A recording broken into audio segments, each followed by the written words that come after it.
What's up, y'all? I'm back out here on the range this morning on another humid summer day.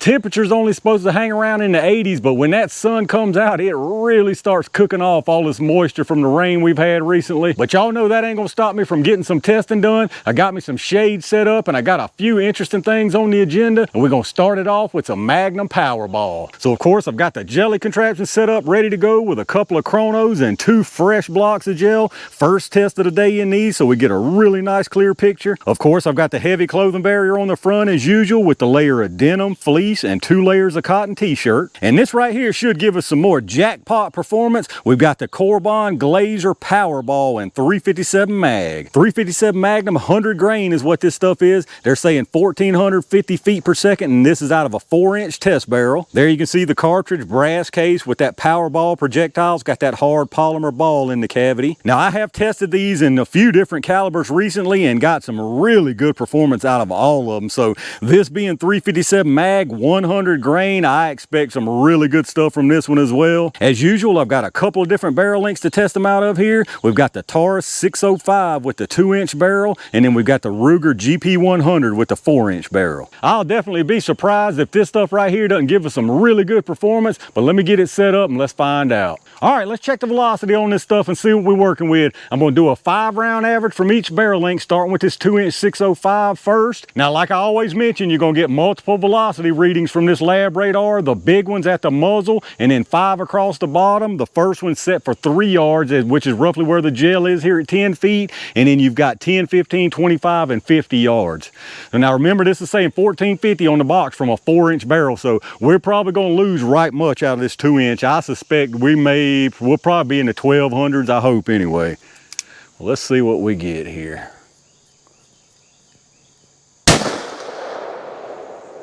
1292, not bad at all. 1299, it feels good too, not real bad recoil at all. 1284, 1264,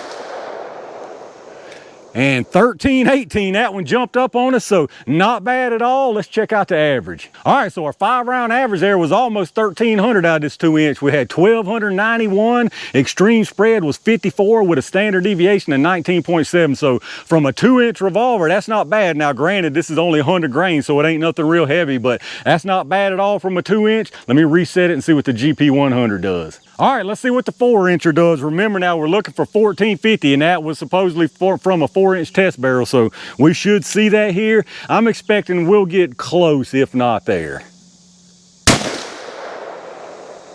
1499, 1464, 1500, 1499, and 1477. So we definitely got the 1450 and then some. Let's check out the average. All right, some good numbers this time for sure. We had a 5-round average of 1,488 feet per second, extreme spread of 37, and a standard deviation of 16.7. So 1488, there's no doubt that's going to do well in the gel. I think the other one is too. Now, again, granted, this is just 100 grain, so this isn't anything super off the charts, but to me, this is some good stuff right here. 1488, and if you do remember out the 2-inch, it was 1291. So you talking about almost 200, 197 feet per second, adding that 2 inches of barrel. So that just goes to show you right there just how much velocity you lose or gain with these Magnum revolvers especially. But all that being said, again, I think both of these are going to do a fantastic job in the gel. Let's get it all set up, and y'all know what time it is. All right, y'all, it's great balls of fire jelly time. I'm gonna put one from each barrel length down there, starting with this 605 2-inch first. I got a feeling both of these, again, are gonna give us some really nice performance. I'm curious about the penetration on these, kinda. All right, perfectly placed right there. Let's go see what we got.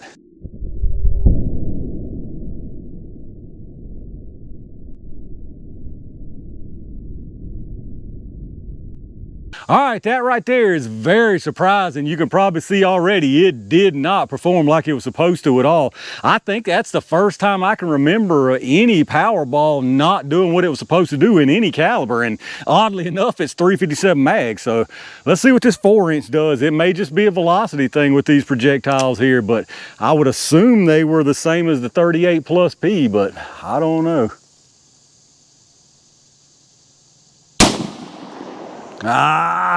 Hopefully I stayed in. I'm perfect position. Let's go see what we got.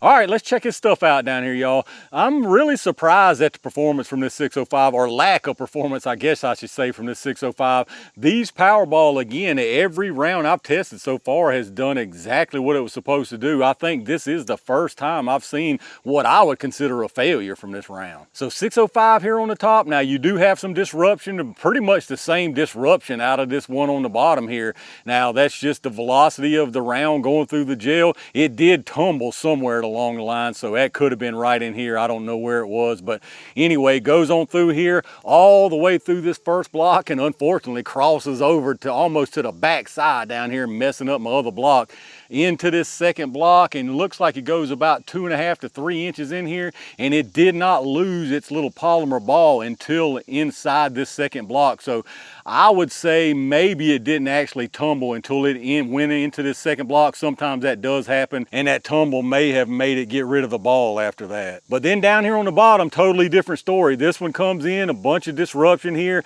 It dropped its little polymer ball somewhere around here. It's probably on the back side. It's hard to see. All the way through this first block, almost to the end here. Forward momentum looks like about an inch shy of the end of this first block, and this one's got absolutely fantastic expansion. So that tells me, I mean, the difference there is just that velocity, and 200 feet per second, or near 200 feet per second, is quite a bit of velocity difference. But as far as the penetration on it, the one here from the 2-inch 605 is out here at 18.5 inches. So nice penetration on that. I would be perfectly happy with that. It just didn't do what it was supposed to do to get there. And then the 4-inch GP100 here is at exactly 15.25 inches. So absolutely perfect penetration on that one there. And then bringing you in closer here, again, on top is the 2-inch, bottom's the 4-inch. You can see the disruption, not a whole lot of difference. It may have tumbled right here also, and when it entered that second block, it's really hard to say. I mean, you still got something moving, what, 1,300 feet per second going through here, so you're gonna get some disruption regardless of expansion or not. So if we follow them both through here, that one right there, you can see the GP100, fantastic expansion on that one. We go back up here to the 2-inch 605, you can see into the second block, and that's when it finally got rid of the polymer ball. And then from the top here, you can see on the bottom that little outcrop of disruption. That's more than likely where the polymer ball's sitting from the 4-inch. But again, nice disruption even without the expansion there, but it's just not what you're expecting. And it's, you know, you really want reliable, consistent performance when you're choosing a round. All right, y'all, let's check out these projectiles. I think it's pretty obvious which is which right here. That's the 4-inch Ruger GP100. Absolutely beautiful expansion. You can see the pedals from the jacket peeled all the way up under the base here. Very nice expansion of the lead there, so perfect performance there. The 2-inch 605, on the other hand, absolutely nothing going on. You can see there, now it did kind of bend out or bend in a little bit. That's probably once it finally did lose that polymer ball, but you can see there, nothing but just an empty cavity, and this thing is completely intact. I did pull the ball there, so you can see the ball looks pretty much intact. A little bit of deformation, but that could just be the way it was manufactured. So I don't know what went on here. Again, it could have been the velocity that it didn't have, or maybe it's just not stabilized and started tumbling around and didn't get that ball out soon enough. But whatever the case, it did not do the job out of the 2-inch. But let's get some measurements on them and see what we got now. They don't look like they lost anything, but from past measurements on these things, I know that little ball there, at least this one from the Pow'RBall, the hard polymer one, it's about 2 grains, so that's probably gonna be our loss. So they both started at 100. This one from the 605 is 98.4 grains. If I put the little ball back on it, is sure enough 100.4 grains, so nothing at all lost right there. And then this one from the GP100 is 98.6 grains right on the dot. So that one there, probably the only loss from it was that polymer ball. And then as far as the sizes, this one I'll just get a base and length. You got 351 and a length of 529. And then this one from the GP100, you got 532 and 535. So some nice even expansion from that 4-inch. And there you go, y'all, the CorBon Glaser Pow'RBall in 357 Magnum. Mixed bag here and not what I expected, and a little bit disappointed, I gotta say. You know, not to make excuses for this stuff, but it did what it claimed with the velocities given. Again, it could just be the lack of velocity from the 2-inch. It could be a lack of stabilization, not letting that ball come out soon enough. But whatever the case, this one just did not do it in the 2-inch. So as far as I'm concerned, you know, 357 mag wise, I think there's probably better choices out there than this Pow'RBall. All right, y'all, I'm gonna call it right there for a little bit of a disappointing way to start the day. I wouldn't go so far as to call these a complete failure, because they did a great job in the 4-inch, which is what they're tested from and what the velocities are gotten from as far as the box info. But when it comes to the 2-inch, I think that's pretty much a fail right there. Now, again, like I always talk about when I talk about these rounds being fails, if you put them in the right spot, they're still gonna do the job. As you can see, you got nice penetration out of it. You still got some disruption, although after looking back at that, I think most of that was some tumbling, just the way it's growing, where it kind of tumbled around in the gel. But either way, that is not the performance that this round is designed to give you. So in my opinion, that 2-inch has to be considered a failure. And again, not to make excuses for this ammo not performing well out of the short barrel.